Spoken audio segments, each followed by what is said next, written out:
Hey, welcome back to Anderson's Garage. I'm Jim. Today we're going to talk about why it's so important for you to pay attention to the noises that your vehicle makes and the carnage that can happen if you don't. Be sure to let us know below in the comments your experience with strange noises and what happened to you.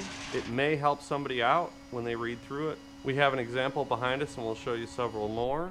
This is a 2011 Chevy Silverado with a broken ball joint. Just the ball joint would have been easy enough, but it led to a lot more damage.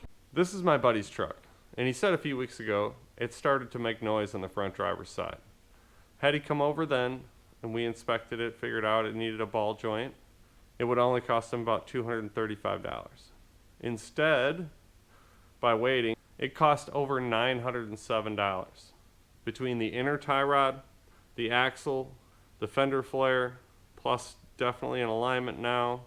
The tow bill alone would have paid for the ball joint and labor.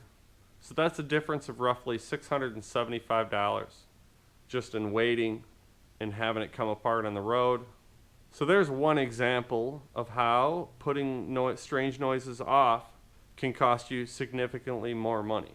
Hi, Daddy. I saw you pushing the car. Doesn't it work? Well, sure it does, honey. It was just such a nice day, I didn't want to waste it sitting in the car. Like all those other jerks on the expressway. Hey, check out these rear axles. There's no doubt that these things were making a ton of noise before they got this bad, and somebody just kept right on driving. And wheel bearings. Wheel bearings always make noise. Sound like a pack of grizzly bears or something in the back of your truck when you're going on the road, growling and whining. That happens for a long time before the wheel comes flying off the vehicle while you're on the interstate. And brakes. It never fails that somebody will say, hey, it just started making this grinding noise like 3 days ago. And you pull the tire off and find all this craziness going on. It's been making noise for like a long time before it got this bad.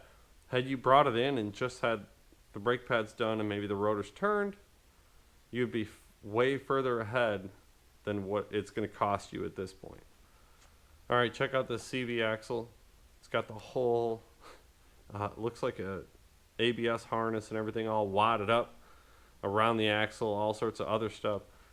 This was probably clicking and clanking and making noise for months before it got this bad. Think of how much this would save at that point. If you just had an axle put in versus everything that has to be replaced, because when the axle broke, it wadded it up. All right, there's even some fun stuff inside the car that'll tell us a little bit about what's going on, like the temperature gauge. You don't ever want to run a motor hot. So 50 years ago, you might have been able to run something hot a few times and get away with it and everything's okay. You can't do that now.